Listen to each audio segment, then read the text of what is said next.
What's going on, you guys? Welcome back to the SFS channel. My name is Gavin, and today I've got a very informational video for you guys that'll probably be the best content that I put out each week.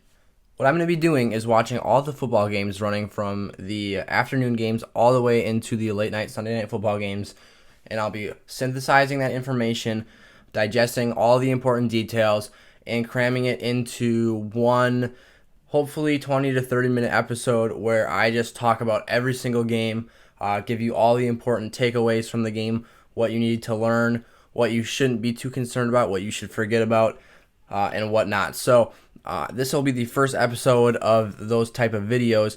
They'll probably be coming out on Tuesday mornings, right at the start of your new fantasy week. So there'll be some lineup and trade suggestions in these videos. There'll also be waiver claim tips, everything fantasy football that you need, and any information that you need to take away from the previous week's games will be in this video. I'll also be giving away some little fun weekly awards to players who perform very well or very poorly, players who may have saved your game this week in fantasy, or other players who may have choked and completely destroyed your lineup. I'm going to go in order of the games on the ESPN Fantasy app. So the first game I'm going to talk about is the Chiefs and the Texans. Chiefs ended up taking this one 34-20, but overall the Chiefs offense was very impressive. My first award of the week goes to Clyde Edwards-Helaire, who is my rookie of the week. Clyde was super efficient with his carries and even managed to get into the end zone with a breakaway carry that he got.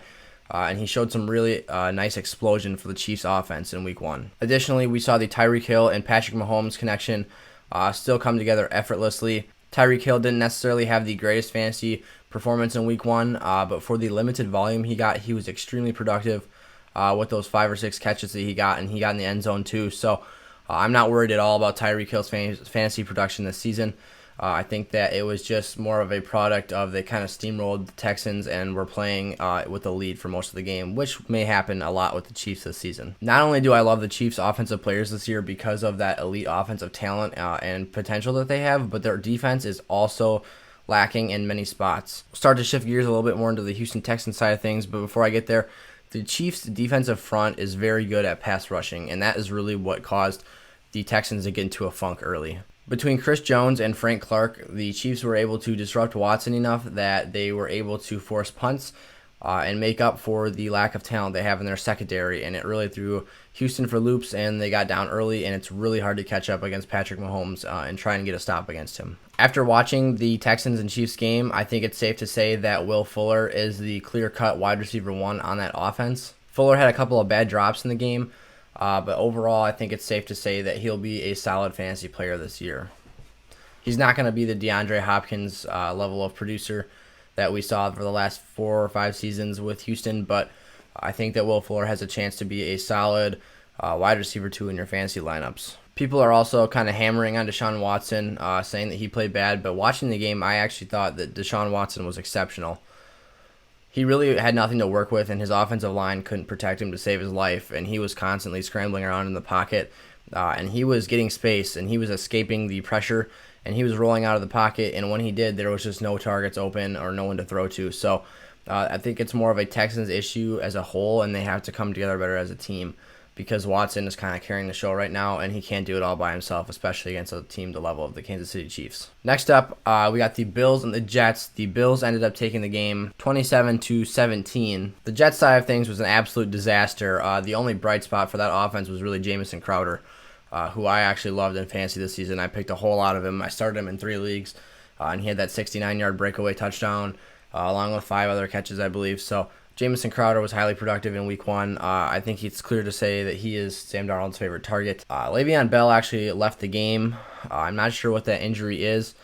I'll get something out about that on my Twitter later this week when we find out what he's dealing with. But Le'Veon Bell was not a effective producer in that game. Nonetheless, though, the Jets were trailing for the whole entire game. So Bell and Gore combined only had 12 total touches, and neither of them really did anything with those carries. On the Bills side, it was a very strange fantasy week. Josh Allen actually led the team in carries, and they actually have 2 halfway decent backs in that backfield. So it was a bit shocking to see Josh Allen take 14 carries and only see Devin Singletary with 9. And Moss added in there as well with 9 for 30 yards. Overall, the Bills looked quite dominant, to be honest, offensively. Stephon Diggs had a decent afternoon. John Brown put in a nice little piece of work, and Cole Beasley wasn't half bad himself. Into Patriots-Dolphins, not too much to talk about here. Cam Newton is still capable of running the football. We learned that this week. Cam Newton, I'd say, is a very viable fantasy starter if he continues to run the football like that. Julian Edelman appears to be his favorite target, which is great for fantasy owners. I actually picked him assuming that he would be the favorite target in that offense.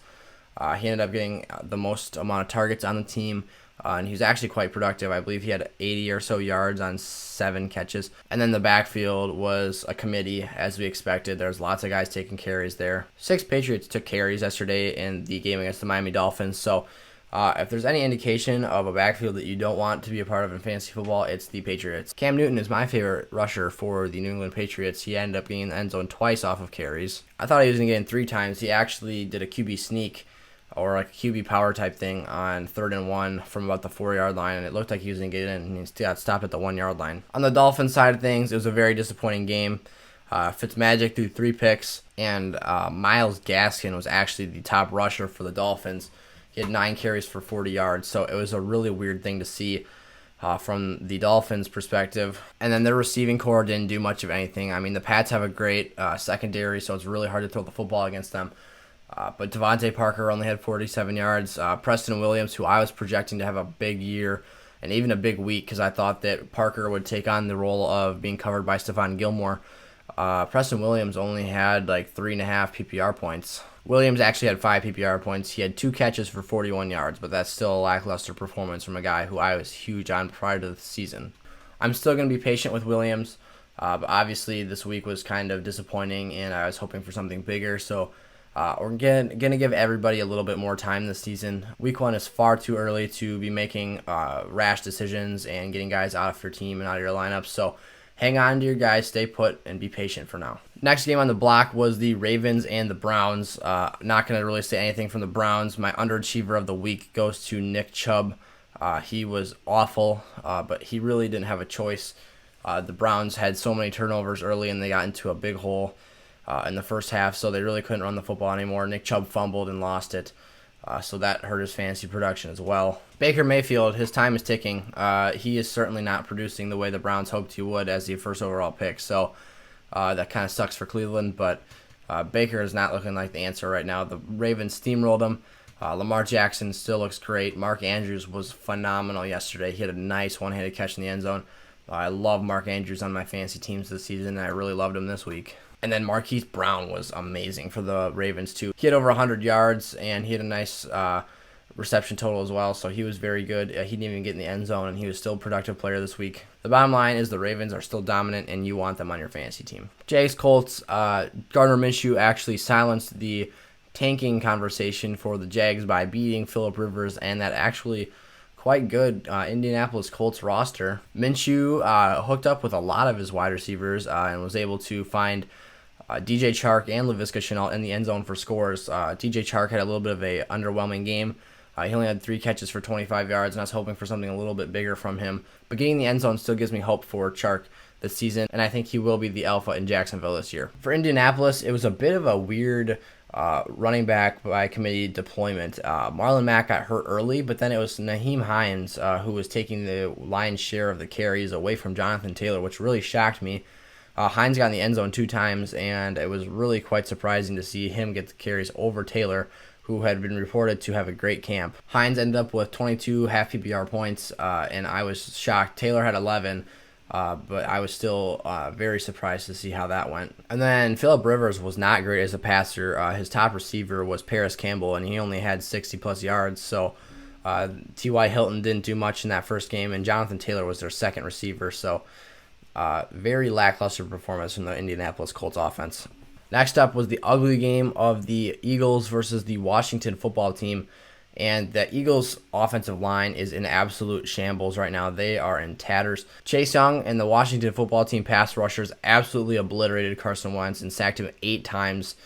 The Eagles held a 17-0 lead early, and it ended up falling to 27-17 And the Washington football team is in first place in the NFC East. As expected, Terry McLaurin is the guy for that Washington football team. McLaurin didn't even get in the end zone, and he still had about 8.5, 9.5 PPR points. The game wasn't great, as I previously stated, but it was a solid performance considering the circumstances. And then a bit of a shocker in the backfield was Antonio Gibson actually did not really receive many valuable touches. Peyton Barber was the guy taking those goal line carries, which is very unexpected. I did not expect Peyton Barber to be deployed in that role whatsoever. He took 17 carries for only 29 yards, but he got 2 scores, so clearly shows he's not an efficient player, but he was the guy the Washington football team trusted the most in Week 1. Bears-Lions, this was another weird game. Mitchell Trubisky came hot late. He was terrible in the first half. The Bears only had 6 points of offense. And they ended up coming back from down 6 to 23, I believe, and upsetting the Lions. It was a weird day for Detroit. Matthew Stafford was without Kenny Golladay, and Marvin Jones, who I forecasted a huge game for, actually did not much of anything. Marvin Jones only had 4 catches for 55 yards, which is a nice efficiency rate. However, he didn't have any really big plays. He didn't get to the end zone at all, and he only had 4 catches when it was all said and done. So, a very strange game for Detroit. Deandre Swift ended up dropping but would have been a game-winning touchdown, which really hurts the Lions. They needed that win. They could have been chasing first place. This roster is not bad, but the Lions ended up dropping one due to a rookie mistake. Quick note on Swift before I move on. Deandre Swift is a guy who I think you should be trading for in your fantasy leagues. Despite him goofing up big time against the Bears, I think that Deandre Swift has the chance to become a very, very good fantasy player by the end of the season. He ended up getting in the end zone Sunday afternoon, and he actually looked pretty good throughout the game despite that drop at the end there. So I want Deandre Swift, and I'm going to stash him on my bench until he takes over that load full time. Adrian Peterson was the workhorse on that team, and then it actually went to Kerryon Johnson, but Swift was good with his touches, albeit only 6 of them. Next up, we had a fantasy showdown here with the Packers and the Vikings. Aaron Rodgers is my overachiever of the week for SFS. Aaron Rodgers had 364 yards and 4 passing touchdowns, which is phenomenal, and flashed a little bit of the Aaron Rodgers of old in fantasy football. But this is a run-first offense. I'm a Green Bay Packer fan. I love Aaron Rodgers. I love the Packers. But Aaron Rodgers is not going to do this consistently. We are a run-first team, and we're deploying 3 running backs every game. We ran the ball a lot yesterday. We ran the football 33 times Sunday afternoon and threw the football 44 times. We didn't punt the football once. There was not a single thing the Vikings could do to stop our offense, and Aaron Rodgers and those wide receivers were getting yards at will. If you're looking for some sneaky waiver wire pickups this week, I would highly advise adding Allen Lazard or Marquis Valdes-Scantling to your bench. They're going to be risky wide receiver 2 to flex plays on a weekly basis, but Marquis Valdes-Scantling had 4 catches for 96 yards and a touchdown, and that's 15 fantasy points right there. Additionally, Lazard got in the end zone on Sunday as well, and he was getting rushing attempts on top of some nice catches as well. And then Devonta Adams was an absolute freak this week. He had 14 receptions for 156 yards and 2 scores. And if that's not wide receiver 1 overall production, I don't know what is. Especially considering who my choke artist of the week was, and we'll get to that later. That was just on the Packers side of things. Absolute monsters in fantasy this week, and I actually really like owning Packers players this season. Aaron Jones was great again yesterday afternoon. He had 16 carries. He wasn't highly efficient. He only had 66 yards, but he actually got in the end zone for a score. So that is encouraging for Green Bay, and he took the majority share of those touches. And then for the Vikings, Kirk Cousins wasn't half bad. He had 259 yards, 2 touchdowns, and 1 interception. It was a nice 21-point fantasy game. That's a nice solid consistency that you like to see out of your starter. Dalvin Cook returned to old form. He had 12 carries, 50 yards, and 2 touchdowns on the afternoon, which is very good for an RB1 to perform in that way. The yard total wasn't great, but he did find the end zone twice, so that is very good for fantasy football. Obviously, you rack up points really quick when your player gets in the end zone. And Alex Madison was pretty good too. He ended up getting 6 carries for 50 yards. He was highly efficient. He looks great again as well this season. Very valuable handcuff in fantasy football this year. And then my other big takeaway from the Vikings game is that Adam Thielen is clearly the wide receiver 1 on that team. Justin Jefferson showed that he really is not ready yet. He ended up getting into a fight with the Packers and getting in a little scuffle. He got tackled and then got up and tried to keep running and then was getting handsy with the players. It was weird. Justin Jefferson looks like kind of a clown, to be honest. But Adam Thielen, 6 for 110 and 2 touchdowns. He's going to be great in fantasy football this season. if you got Adam Thielen in your leagues in the middle rounds of your draft, it was an absolute great pickup because he's going to get a lot of targets this year, and he's going to get in the end zone the most for the wide receiver core for the Vikings. Another shootout, and that was the Seattle Seahawks playing the Atlanta Falcons. Seattle clearly controlled the game. They controlled the pace of the game. They dominated early and held the lead all the way until the end of the game. Russell Wilson was great as always, 322 yards and 4 passing touchdowns. The passing game could not be stopped. Him and Tyler Lockett showed that they still have that elite level connection that they showed last season. Lockett didn't get in the end zone. He led the team in targets, receptions, and yards, so Tyler Lockett is clearly still a safe wide receiver 2 play at worst this season. DK Metcalf was also phenomenal with 4 for 95 and a touchdown. Obviously, Metcalf is not getting the same volume as Tyler Lockett is. However, he has the big playability where he can just take one and go the distance and make a huge play happen on nothing. So DK Metcalf also a valuable player in fantasy, but beware, he may have some ugly weeks as well. Something very strange about that game, however, was Chris Carson only had 20 yards rushing, but he had 6 catches and 2 touchdowns on those receptions. Chris Carson only had 12 total touches the entire game, but his fantasy output was actually very nice because of his scores. I wouldn't panic quite yet on Chris Carson because those were kind of lucky scores. However, I expect his volume and touch total to go up each week, so I expect Chris Carson to be a highly productive player this year. And then for the Falcons, Matt Ryan was trailing a lot. He had 450 passing yards.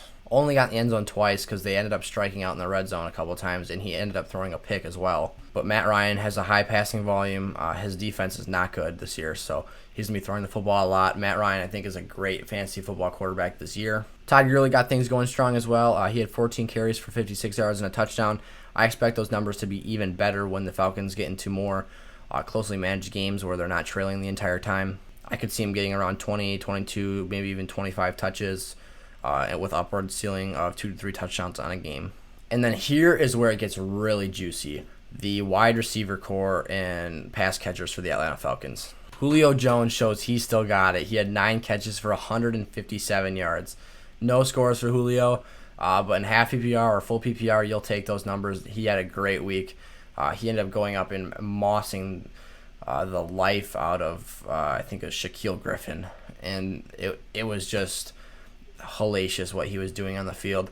And then my breakout player of the week, he's been talked about a lot this offseason. His ADP went through the roof. Everyone was talking about how Calvin Ridley was going to break out, and he did just that this Sunday. Calvin Ridley had 9 catches, 130 yards, and 2 touchdowns. And if that's not a breakout performance, I don't know what is. Calvin Ridley was sensational. He showed he's finally put everything together. He's a great number 2 option on that Falcons offense, and I think he's ready to take over that role when Julio Jones is gone. But from what we saw yesterday, that might not be for a while because Julio still got it, baby. And then Russell Gage had 9 for 114.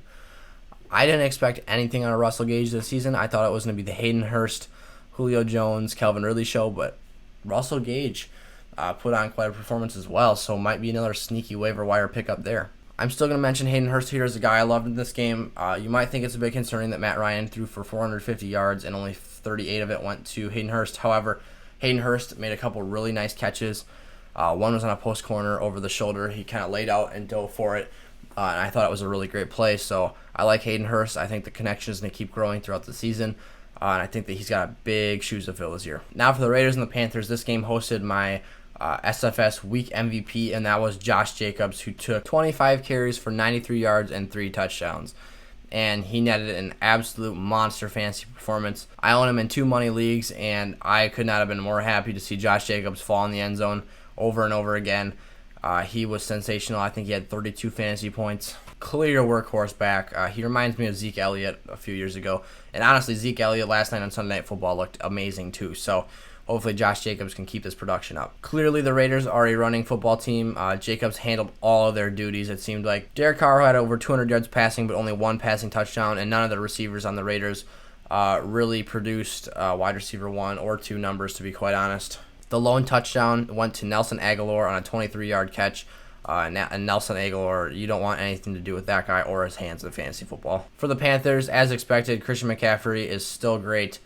He got in the end zone twice on 23 carries, just under 100 yards. And Teddy Bridgewater thread the needle for 270 yards and a deep passing touchdown to Robbie Anderson. DJ Moore owners, don't be too concerned yet. I think he's still the clear-cut one on this team. He only had 4 for 54 on Sunday. However, I really like Moore this season, and I think that his connection with Teddy Bridgewater is just going to keep growing. I think Robbie Anderson got the benefit of the doubt from that breakaway score, so I wouldn't be too worried about Moore yet. Bengals Chargers, there's a lot of stuff I liked about this game. Do not panic on any player in fantasy on either of these teams. This was a game I watched and was very intrigued by despite its low score for fantasy purposes. I'll start with the Cincinnati Bengals. Joe Burrow is not going to be an elite fantasy quarterback this season, but he flashed his potential on Sunday afternoon. Joe Burrow showed he can, 1, run the football, and 2, make big-time throws, and he did that. He made some rookie mistakes. He threw a pick to a defensive lineman on a screen pass. It was kind of ugly, but he looked good throughout the entire game prior to that. Another thing I was extremely excited by was A.J. Green, who I think is going to be phenomenal for Burrow's development. A.J. Green was fully healthy for the first time in years on Sunday, and it showed. Green still got it. A.J. Green was making plays all over the place. He had a beautiful toe drag touchdown in the front of the end zone on the sideline, but they called a push-off, so offensive pass interference wiped out his touchdown. But on the day, Green still had 5 catches for 51 yards against a very strong Los Angeles Chargers secondary and defensive unit as a whole, and he will clearly be Joe Burrow's number 1 target this season. Joe Mixon had a bit of an underwhelming performance as well. However, his 19 carries for 69 yards still looked good against the Chargers defense. 1 touchdown would have saved his fantasy week and told a completely different story for Mixon, so I'm not too worried about Joe Mixon either at this point. And one guy who I have loved all offseason that had a little bit of an underwhelming game was Tyler Boyd, but I am not worried about Tyler Boyd one bit. I actually featured him, I believe, on my stardom list this week, and obviously I was wrong about that. He only had 4 catches for 43 yards. However, Tyler Boyd showed that in the big moments, Joe Burrow trusts to go to him. Tyler Boyd looked great down the stretch of the game. Late in the game, he was making catch after catch. He really only had 1 catch for the first 3 quarters of the game, but that secondary for the Chargers is elite. They've got Casey Hayward, Chris Harris Jr., and Desmond King out there, and those are 3 of the league's premier corners, so obviously it's going to be a struggle to get open and get space against those guys. But the fact that Burrow was going to him and Green in those big moments of the game shows that he trusts Boyd. Boyd's going to get to work later in the year, and Tyler Boyd is still going to be a viable fantasy player. Take advantage of it. If someone in your league is off Boyd immediately because of his week 1 outing, trade for him. Trade something dirt cheap for him, and you'll reap the rewards down the stretch. Now for the Chargers side of things, this is also very interesting. They're running a lot of options with Tyrod Taylor. He wasn't too effective on him. The Bengals defensive front actually performed better than I expected them to. Taylor showed he actually really likes throwing to the tight end, and Hunter Henry saw 5 catches for 73 yards on Sunday. And then a little bit of a shocker, but Tyrod Taylor actually looks like he prefers Mike Williams to Keenan Allen in that offense. He was giving Mike Williams a lot of looks, and he got 4 catches for 69 yards, and he easily could have exploded. Mike Williams had a ridiculous one-handed catch in the end zone, but he didn't get 2 feet in bounds. Otherwise, that would have bolstered his fantasy production through the roof as well. And he really didn't look to Keenan Allen too much, only 4 catches for 37 yards, and he actually wasn't targeted as much as Mike Williams, I believe. So Mike Williams might be a sneaky guy to own this season if the Chargers get things rolling on offense. Ultimately, though, it probably does come down to whoever Justin Herbert prefers, because it is inevitable that at some point Justin Herbert will be taking over the reins this season. We don't know when that is. If it was my way, because I'm not a Justin Herbert guy, I would put Tyrod Taylor in there for the entire duration of the season and let Herbert sit and try and develop, because I think he needs the time, but I don't think the Chargers front office will be doing that. And then the most important player in the Chargers offense for fantasy football is Austin Eckler, and please, please, please, please do not panic on Austin Eckler.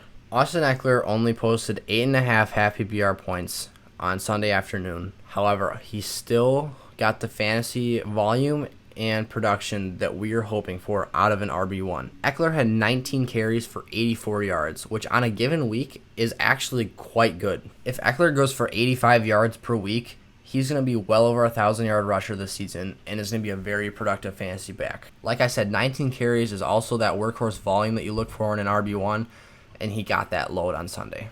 This team is clearly a run-first football team, as Josh Kelly, his backup for this week because Justin Jackson is actually injured, got 12 carries as well, and he got that score in the red zone where he broke a couple tackles and got in for 6. Even in his smaller stature, Eckler was still getting goal line carries and opportunities. They were just going to other players. And if this isn't the most promising thing about Austin Eckler, I don't know what is. I draft Austin Eckler in my fantasy leagues because of his pass catching upside. Eckler on Sunday afternoon had not only 0 touchdowns, but as a pass catcher, which is honestly, in my opinion, his most lethal weapon and most deadly threat, Eckler had 1 catch for 3 yards. Los Angeles wasn't lining him up in the slot like they normally do. They weren't throwing him quick little screen routes and slants. He wasn't really featured in the passing game at all. This is a team that is clearly transitioning into a new starting quarterback, and they're trying to keep things simple. The longer the season goes on, the better Eckler will get. He'll get more passing attempts, he'll become more efficient, and he'll do more things all over the field and produce for your fantasy lineups. Please, stay on Austin Eckler, and if you can get a trade for him and go pick him up from someone else's team for dirt cheap, do it. You won't regret it, and you might stumble across a top 10 running back this season, especially in PPR formats. Now time for Cardinals 49ers. The Cardinals flat out outplayed San Francisco.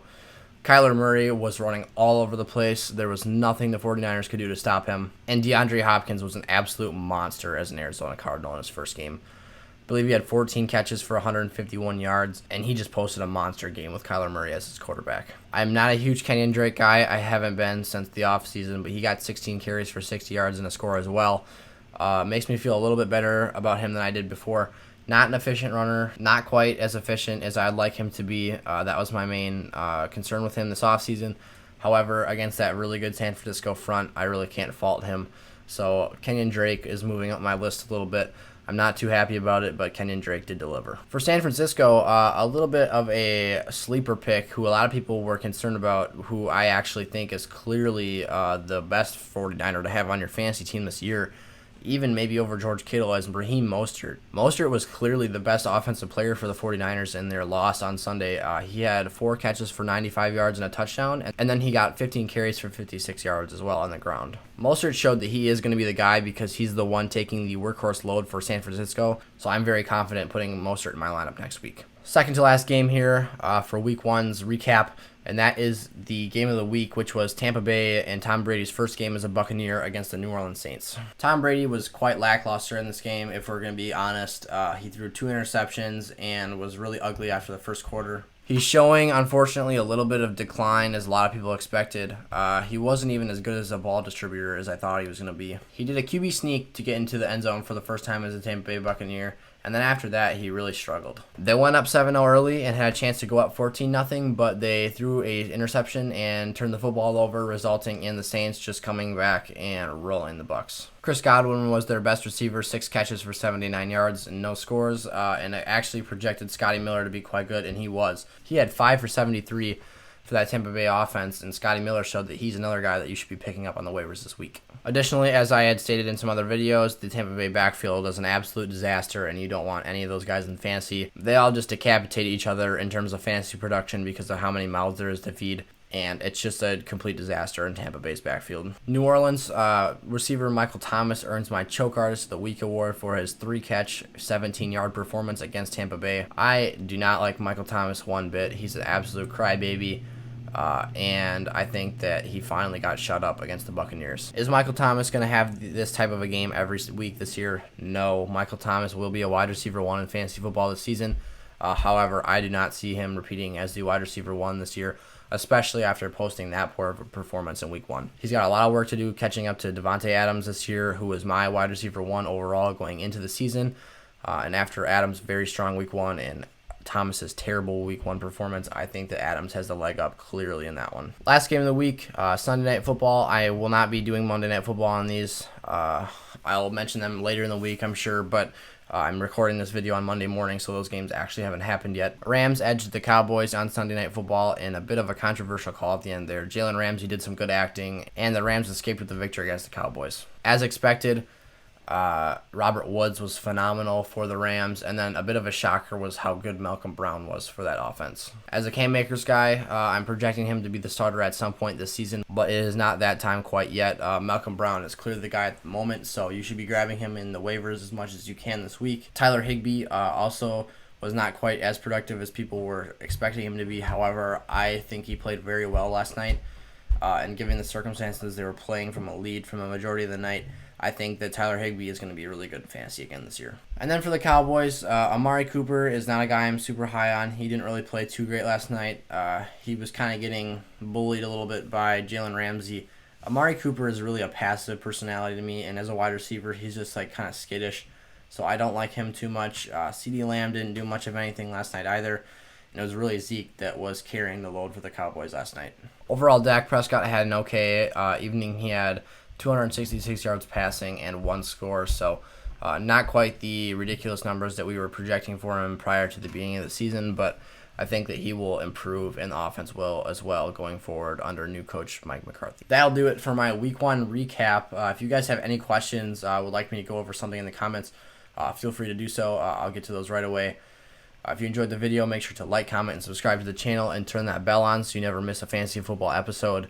Thank you guys so much for watching, and I'll see you next time. Peace out.